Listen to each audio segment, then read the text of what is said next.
مستيات بيتنا اتا عصوتيا نوصاتنياتات مأتو فيزا بقليلو ايتهبنيا كاوشت ኤርትራ ጸብጻባት ክሰርሑን ዝደልዩ ጋዜጠኛታት እንቅፋት ትፈጥርያ እናተባህለት እትግለጽ ኤርትራ ስለምንታይ ኣብዚ እዋን ዝተፈላለዩ ኣብ ማሕበራዊ መራኸቢታት ዝነጥፉ ቲክቶከራትን ዩቱበራትን ብብዝሒ ከኣቱ ትፈቅድ ዘላ ካብ ኣሜሪካ ኣውሮጳ ሃገራት ዓረብን ኣፍሪቃን ናብ ኤርትራ ብምብጻሕ ውልቃዊ ትዕዝብቶም ናይ ዝገልጹ ዘለዉ ነጠፍቲ ማሕበራዊ መራኸቢታት ቁጽሪ ብዘገርም ኣገባብ ሰማይ ዓሪጉሎ ገሊኦም ሓንሳብ ጥራሕ ዘይኮነ ንኻልኣይ ንሳልሳይ እዋን እውን ዝተመላለሱ ኣለዉ መብዛሕትኦም እቶም ናብ ኤርትራ ዝገሹ ዘለዉ ዩቱበራትን ቲክቶከራትን ትሕዝቶኦም ተመሳሳሊ እዩ ዳርጋ ኩሎም ክበሃል ይከኣል ንጭውነት ህዝቢ ኤርትራን ተቐባሊ ጋሻ ባህርያቱን የድንቑ እሞ ኣብ ኤርትራ ብዘለዉ ኣብ እዋን ኢጣልያ ዝተሰርሑ ህንፃታት ይማረኹ በቶም ሓድጊ መግዛእቲ ኢጣልያ ዝኾኑ ጥዑማት ናይ ማኪያቶ ካፑቺኖ ፓስታን ጀላቶን መቐረት ከዓ ይምሰጡ ኤርትራ ካብዚ ዓለም ትጓዓዞ ዘላ ዘመናዊ ቁልጡፍ ኣካይዳ ተሓሪማ ኣብ ሓደ እዋን ዝደረቐት ትመስል እናበሉ ከዓ ነቲ እታ ሃገር ኣትያቶ ዘላ ናይ ደውታ ሃዋሁ ክገልጽዎ ይፍትኑ እዞም ቲክቶከራት ወይ ዩቱበራት ናብ ኤርትራ ንምእታው ቪዛ ከመልክቱ ናብ ኤምባሲታት ከም ዝመላለሱ ምስ ኣተው እውን ካብ ኣስመራ ወጻኢ ናብ ካልእ ክፋላት ኤርትራ ክበጽሑ ምስ ዝደልዩ ፍሉይ ፍቓድ ካብ መንግስቲ ክሓቱ ከም ዝግደዱ ይጽብጽቡ ካብ ሩሳውያንን ኣሜሪካውያንን ዓበይቲ ዩቱበራት ከም ዝሰማዕናዮ ከዓ ኣብ ኤርትራ ህዝቢ ኣብ ትሕቲ ጽኑዕ ምክትታል መንግስቲ ከም ዝነብር ነጻነት ሓሳብካ ምግላጽ ነጻነት ፕረስ ይኹን ባይቶ ዝበሃል ነገር ከም ዘየለ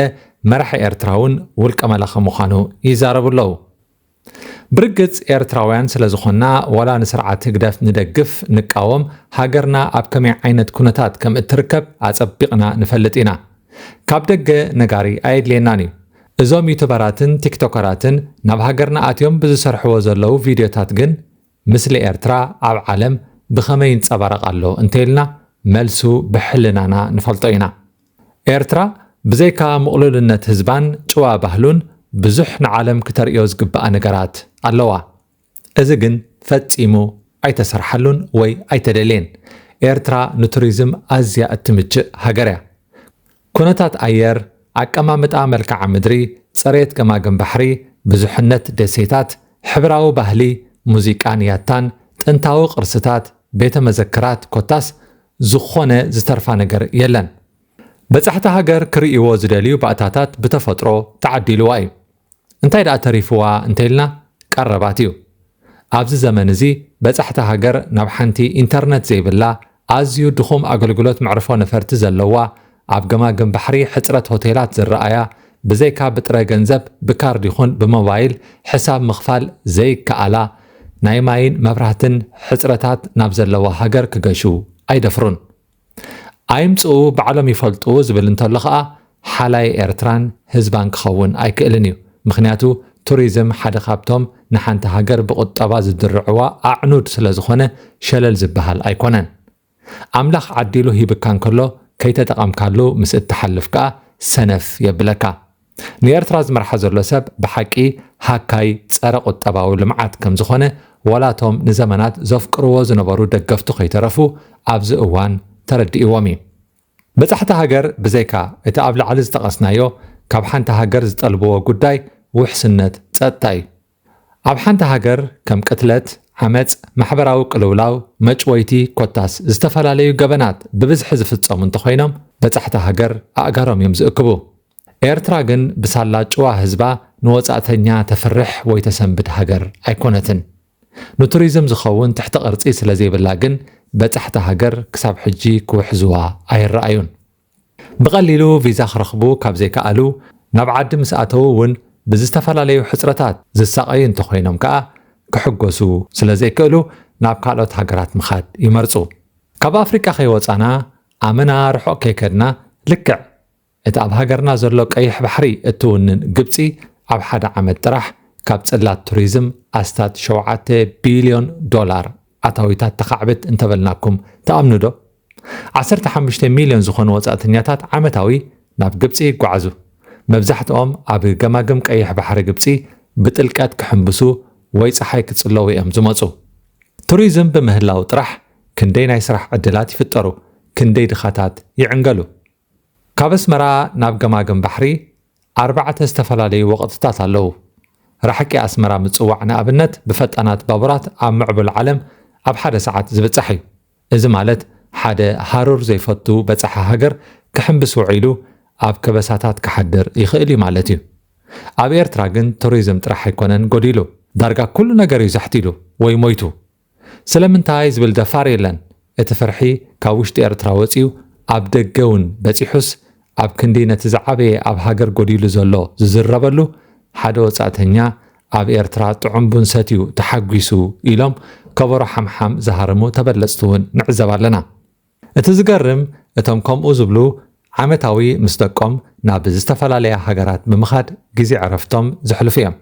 ገማግም ባሕሪ ኤርትራ ከም ገማግም ባሕሪ ግብፂ ቱኒዝያ ወይ ሜክሲኮን ብራዚልን ዘይኮነሉ ምኽንያት እንታይ እዩ እዚ ሕቶ እዚ ነውሪ ኮይኑ ዝስምዖም ቁፅሮም ቀሊል ኣይኮነን ብጉድለትና ኣይትዛረብ ስቕበል ግዚኡ ኣኸለን ወያነ ኣሎ ኣሜሪካ ኣሎ ዓለም ሓሲዳትና ተጻብኦ በዚሕና ዝብሉ ምኽንያታት ከብቅዑ ኣለዎም ብቁጠባ ንቕድሚት ከወንጭፈና ዝኽእል ሓድሽ ዴሞክራሲያዊ መንግስቲ ክንምስርት እንተዘይክኢልና መጻወትን መስሓቕን ዩቱበራት ዓለም ኮይና ክንቅጽል ኢና ባሕሪ ኤርትራ ናትና እዩ ኢልካ ምስ ኢትዮጵያ ኣብ ህልኽ ንኽትነብረሉ ጥራሕ ዝተፈጥረ ጸጋ ኣይኮነን ዓሳ ክግፈፈሉ ሆቴላት ክስራሓሉ ወዲ ዓድን በጽሓ ሃገርን ክሕምብሰሉን ቁጠባ ክህነጸሉን እንተዘይክኢሉ ዋላ ኸለካ ዳርጋ ከምዘይብልካ እዩ ክቡራት ተኸታተልትና መደብና ቅድሚ ምዝዛምና ኣብ ዝቑርብ መዓልታት ንህልው ኩነታት ኤርትራ እትገልጽ ብድምፃዊ ኢሳያስ ኣስፋሃ ዝተዳለወት ስራሕ ብመንገዲ መስትያት ቤትና ናብ ህዝቢ ክትቀርብ ምዃና ክንሕብረኩም ንፈቱ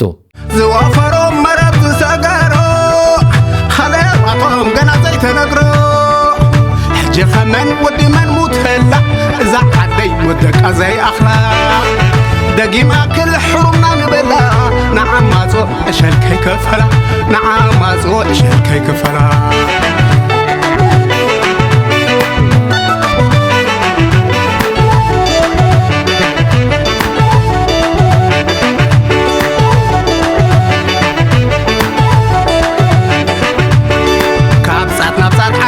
زاويني نعدي تمثل سيني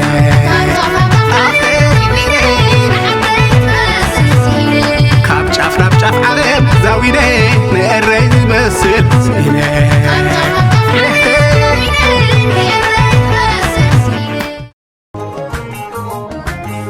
مستيات بيتنا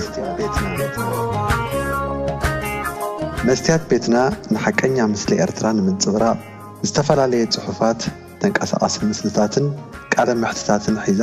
በዘካርያስ ክብረአብ እናተራለወት እትቀርብ መደብያ كفوت لساني من يزعصوني هاي سجدن علي عبطاقوت ملاخي قطاوخ يقنا مسلي فتحي